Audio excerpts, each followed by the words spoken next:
What is going on, everybody? It is Richard with CRG Games. I know it's been a while since I made a video, but with Lorwyn Eclipsed coming out, I had to play. I just got back from the pre-release. I didn't win. I got like 4th place, probably somewhere in there, middle of the pack. Did okay, 1 win and 2 losses.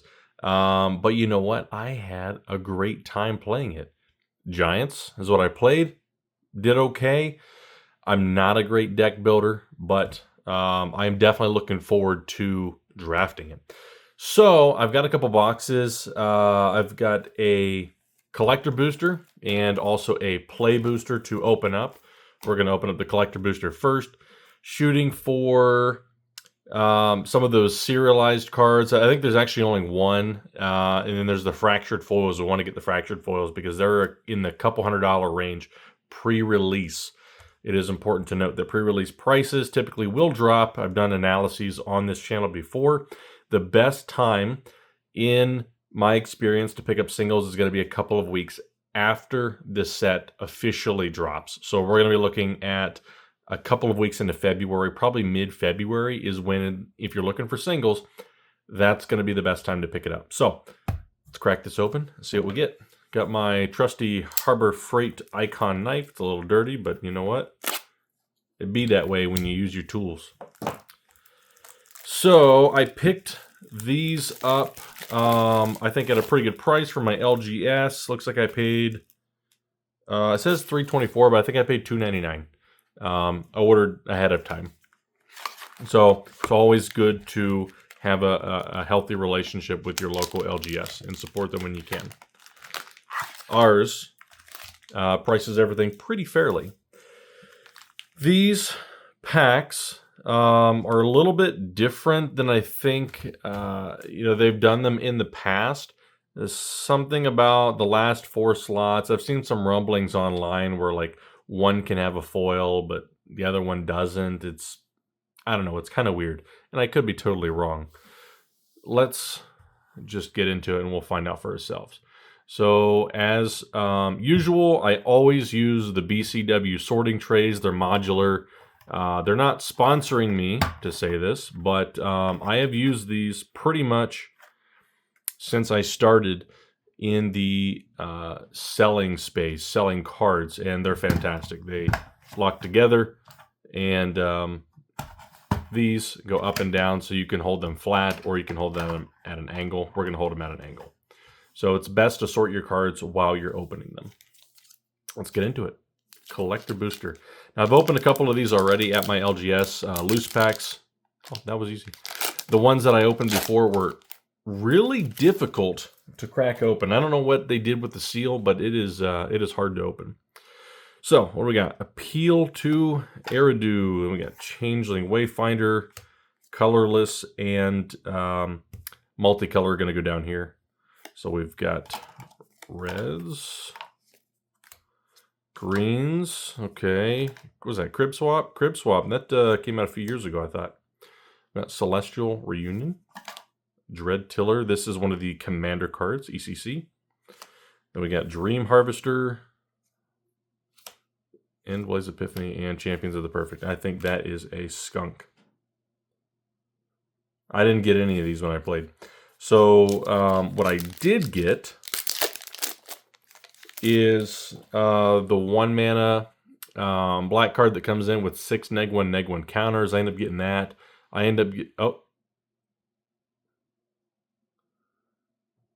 think that's is that a fractured foil? Please be a good one. All right, we'll come back to the other stuff later. Let's just get through this. There's a lot of multicolored stuff in this set, which is really nice. There is one thing that really sucks that they've done, starting with Lorwyn. In your pre-release kits, you no longer have a promo card that has a date stamp on it. I think that's terrible. I think doing that was the wrong move, and they should have kept them in there. Now, I collected those, and my buddy had pulled one. He didn't open his, and I asked him, I said, hey, do you want that? Because I'll buy it, if you don't want it. And he said, yeah, I don't care. And then I looked at it and I was like, oh, wait, this date stamp's on it. It's no longer special. So I really don't understand why they even put it in a sleeve to begin with. That's just a waste of material.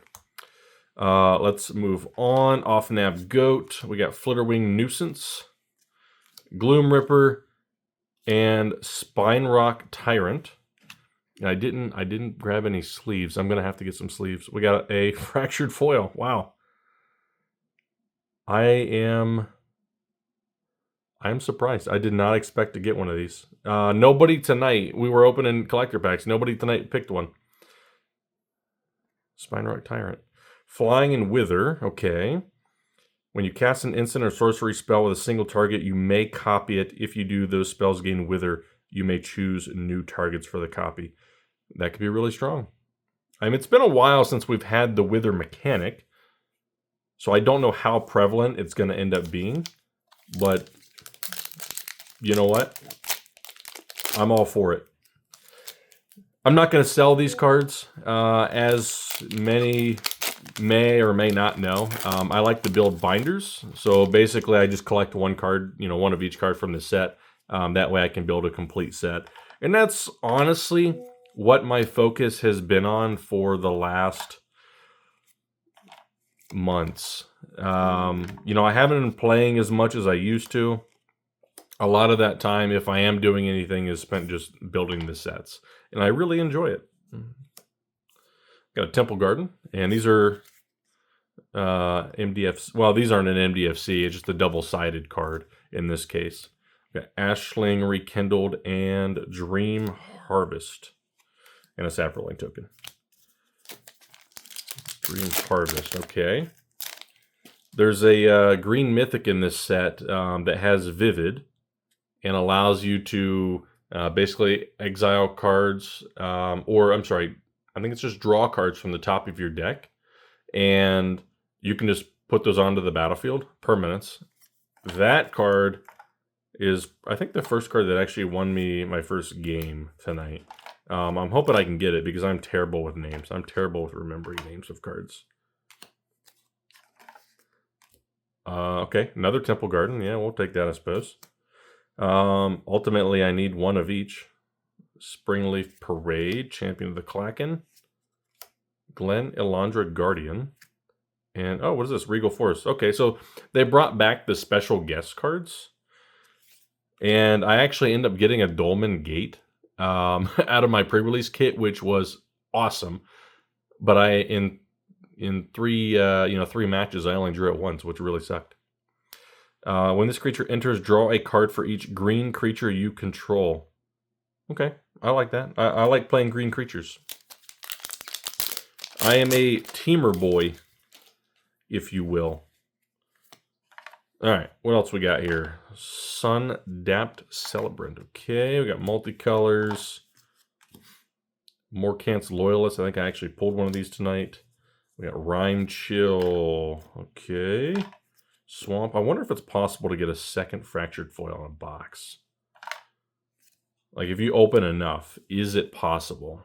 Not is it likely to happen, but is it possible? What the? Okay. A second Spine Rock Tyrant. Ultimately, for building the binder, I do need this. This is number 389. This is number 399.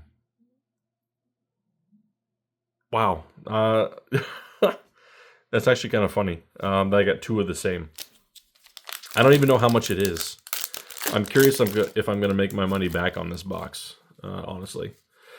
The best part about collector boosters is when you're collecting the set, when you're building the binders, if you need or if you like and want foils, this is really the best way to get a lot of the foil uncommons. It's not a great way to get foil uncommon or foil commons, but it's a great way to get foil uncommons, which in normal play booster packs you will get from time to time, but you're not going to get near as many as you will if you just open a single collector booster. So you can pretty much collect a good portion of the set if you do one collector booster and one play booster. You'll get a good portion there. Got Riss, Keyroll, and Champion of the Klacken. Don't know if that's good or not. I got the Spine Rock Tyrant, so honestly, I'm pretty happy. One thing that does kind of suck now is art cards are a lot harder to get, and especially in the signed version. The signed ones are pretty hard to get. All right, what do we got? Sig's Command. Okay. What is this? Grave Venerations. That's the commander card. Mutable Explorer. Funny looking dude. We got Sanar and Glen Elandra Guardian. Don't know if that's good, but that's another one of these. Yeah,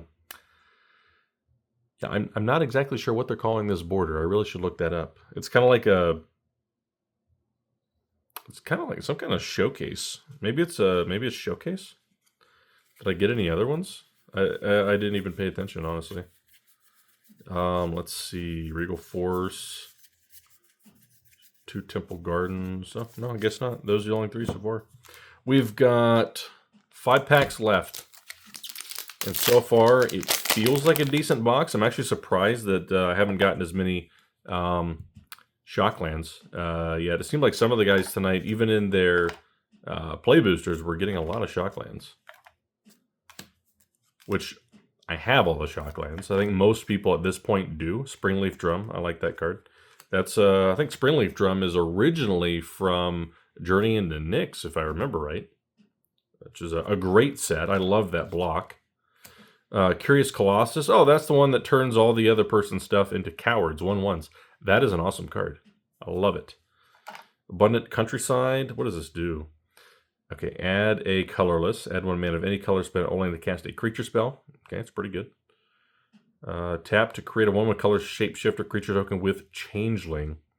That could be really good too. Depends on what kind of deck you're building. If you're building a Changeling deck, yeah, it costs 6, but there are a lot of cards that interact with Changelings, and that could actually produce a lot of value if you got it set up right. So, it could be good. Maybe not.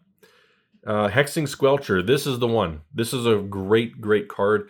Currently, as of like an hour ago when I looked at it, the regular version was about $30. I think this one is maybe marginally more, $30, $35. That's a great card, and it really helped a lot.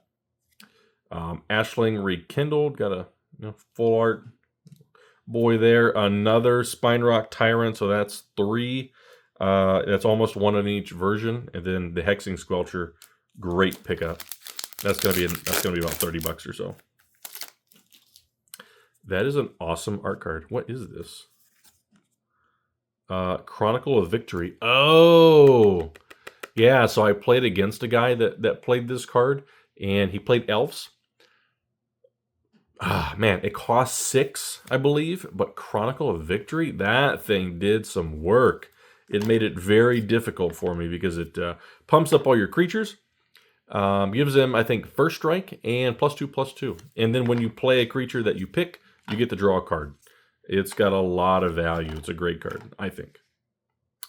All right, especially if you're playing Tribal. Lasting Tarfire. I didn't see that one tonight. Champion of the Path. Sodden Verdure, I guess is how you pronounce that. Spry and Mighty, okay. Catharsis, okay, my buddy Jason got one of those. And Shadow Urchin, I think that was a pretty poop pack. We got 3 left. Let's get another Fractured Foil. That's all I want. All right. Wary Farmer, this was a pretty great card. It can generate a lot of value on your end step if you get that Surveil trigger. Surveil in this set, very powerful. So definitely don't sleep on Surveil. And don't sleep on Surveil in general. It's just a great, it's a great ability. Dawnblessed Pendant. I actually didn't play any of the artifacts. Probably should have, though. I love that art. That Plains is beautiful. Looks like it's from Holland. Another Mutable Explorer, different version of it. Another Ashling. Ashling cards seem to be a dime a dozen. We got Goliath Daydreamer. Mirror-Made Crown and Collective Inferno. I like the art on that, but I don't think it's really going to be that valuable. That's a commander token, a zombie.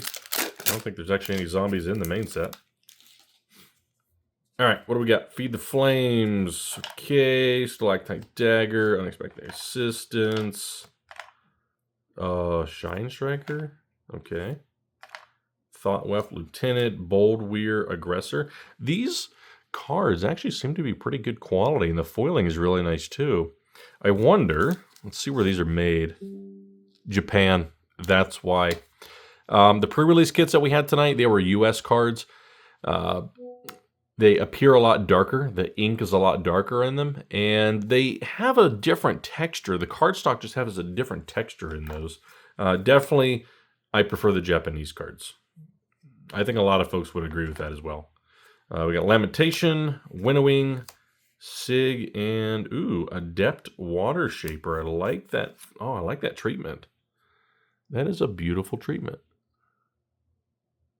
What does it do? Other tapped creatures you control have indestructible. It's a merfolk. It's a white merfolk, though. Its ability does track with what a white creature card would have. That's a great looking card. I love that. I will be putting, of course, all the foils in sleeves. So when I build my binders, I put all of the foil cards in a penny sleeve just to provide a little bit of extra protection. Over time, even if you have the archival safe pages in your binder, they can still rub the surface of your cards. So it's nice to have an extra little layer in there that'll keep that from happening. And so far, when I go through my binders and I'm just looking at them, everything is pristine. All right, what else we got? Last little bit here. Eridu, Carrier of Dawn. That is an awesome card. My buddy Jason, he got the borderless version of this. Beautiful, absolutely beautiful card. Oops, and I probably just damaged it there. We got Belonging, Twilight Diviner, Collective Inferno, and Disruptor of Currents. Okay, another merfolk. That's two nice merfolks there. Very, very cool art treatments on these. Don't know how they're going to hold up long term. Like I said, middle of February is really where you can probably going to see things bottoming out. And other cards, specific cards, around that time will probably be skyrocketing. Once people get the set, they get their hands on it, they start building decks, finding what works. That's when you're really going to see things start to really make moves. So if you're speculating on cards, wait a couple weeks. It says Flash and Convoke. When it enters, return up to one other target non-land permanent to its owner's hand. That can get you some good extra ETB triggers. Definitely a great card. So, all in all, I think we did fantastic. And that really comes down to just getting this Spinerock Tyrant. See if I can pick it up without damaging it. This is my first time seeing a fractured foil. I take that back. This is not my first time. I've seen some fractured foils from Edge of Eternities, but this is my first time pulling a fractured foil and really seeing it up close and handling it. I want to put my thoughts into just a couple of words, but it's kind of difficult. It's a good-looking card. It's interesting. It attracts the eye, but I wish the actual art of the dragon itself, maybe had a little bit of foiling or was a little bit shiny or something like that. Like maybe the claws or something, it could have a little bit more pizzazz. But it's okay. I like it. It's pretty cool. I'd play this. It's got a great ability too. So we'll get that in a sleeve. But there you go. That was a collector booster. So you've likely already seen box openings on YouTube. It was kind of made me and some of my friends a little bit salty actually seeing people opening collector boosters, a week ago. We want that for ourselves, of course. Everybody wants that for themselves. It really, I don't think those kind of things should be allowed before pre-release. That's just my thought, and I think some other people, around here that I play with feel the same way. But it is what it is. I had a good time doing this. I am really excited to open up the play booster, so we're going to be doing that next. I'm going to put these away. I'm going to get them all packed up, put them in the binder, get that thing started, and then we'll go from there. So I hope you enjoyed, and I'll see you again very soon.